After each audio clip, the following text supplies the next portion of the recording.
Jadi bahasa guru, kata-kata guru itu diambil dari bahasa Sanskerta, bukan bahasa Arab. Kalau ustadz itu bahasa Arab, dan ustadz itu identik dengan satu bidang ilmu, yaitu ilmu agama.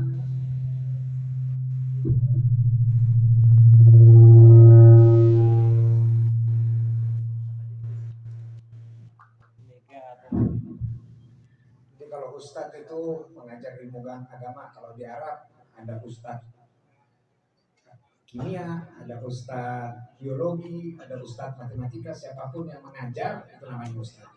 Kalau kita di Indonesia pukul rata. Alim ulama, alim ulama kalau bahasa Arabnya adalah orang-orang yang pintar, punya pengetahuan, bisa di bidang agama, bisa di bidang sosial, bisa di bidang politik, yang penting dia punya kelebihan di ilmu, dibilangnya alim ulama.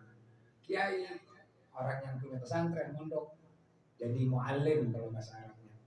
Nah kalau kata-kata guru ini diambil dari bahasa Sanskerta, yang kalau diterjemahkan ke bahasa Indonesia, sang pembuka pintu kegelapan dan masuk ke pintu terang. Jadi tugasnya guru itu membimbing manusia untuk menuju jalan tadi, ihdina siratal mustaqim. Sehari 100 kali kita baca tapi nggak pernah kita renungkan bahwa jalan kebenaran ini perlu hidayah, dan hidayah ini kayak rantai sambung menyambung. Kalau kita dengar ajarannya, kita dengar, dan mungkin yang sudah sering berkumpul dengan Al-Maghfirah, beliau adalah orang tarekat bersanad. Nah yang dimaksud dengan sanad ini irtibat, tali dari gurunya beliau ke gurunya beliau ke guru beliau, nyambung sampai ke kanjeng baginda Rasulullah SAW. Nah oleh sebab itu ketika kita berbicara tentang umat kanjeng baginda Muhammad, yaitu semua alam semesta ini umat kanjeng baginda. Ini hari kita di Indonesia, alhamdulillah kita patut bangga menjadi bangsa Indonesia, menjadi warga negara Indonesia, karena negeri yang benar-benar disayang oleh Rasulullah SAW.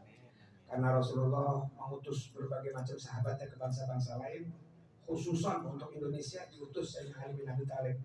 Dan itu walaupun sekarang lagi musim ilmiah, musim tesis, musim orang-orang ngarang-ngarang sejarah, tapi yang jelas ada 40 orang dibawa sama Sayyidina Ali ke Indonesia.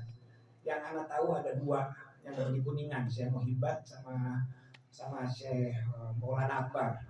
Itu satu dari Irak, yang satu dari Maroko. Itu dibawa sama Sayyidina Ali berangkat dari Madinah menuju Nusantara untuk memasukkan Islam di Nusantara.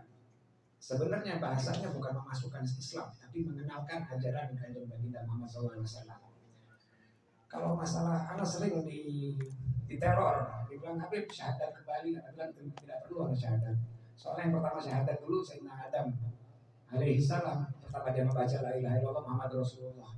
Yang pertama selawat Sayyidina Adam, selawat Jibril pas mau menikahin Hawa. Jadi anak udah syahadat dari mulai Adam. Kecuali kalau kita turunan monyet lain cerita, mesti syahadat orang.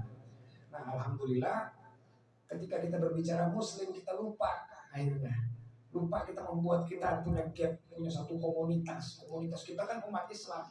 Umat Islam ini yang pertama kali membawa ajaran Islam ini siapa? Yang menyebut dirinya seorang muslim ini siapa? Nggak pernah kita tanya. Itu Nabi Ibrahim. Musliman hanifan wa ma kana minal musyrikin. Sekarang agama Kristen, agama Yahudi semua turunan Nabi Ibrahim. Itu muslim semua, cuma beda nama. Maka itu kita ini persaudaraan keimanan. Maka itu Rasulullah bilang ini bu, itu dicari makarimul akhlak. Aku diutus untuk merapiin akhlak, bukan diutus untuk bawa ajaran. Ini penyempurnaan. Al-Quran kitab suci dari sekian banyak kitab-kitab, sekian ajaran ini punya terakhirnya, udah kitab terakhir dari Allah ini, dan Nabi terakhir dari Allah ya Rasulullah. Tajalinya Quran berjalan ya Rasulullah itu. Dan tugasnya Rasulullah, ajaran Rasulullah adalah akhlak. Serapi-rapinya bungkus kita, serapi-rapinya pakaian kita, kalau dalamnya jebol ya percuma. Dan akhlak nggak ada bukunya, nggak ada sekolah. Kita mau cari buku akhlak nggak ada, sekolah akhlak nggak ada. Karena apa? Karena akhlak itu berbagai macam varian. Ada adab, ada ilmu, ada ibadah, ada takwa, campur jadi akhlak. Nah, sering kita kepleset dikit antara etika, ilmu adab disangkanya akhlak. Toto kromo, kita orang Indonesia lebih dulu, belum orang Arab masih jahiliyah, Indonesia udah punya toto kromo. Penyempurnaannya, di mana penyempurnaannya? Maka pernah ada satu zaman di mana para ustadz-ustadz, ulama-ulama top berkumpul mau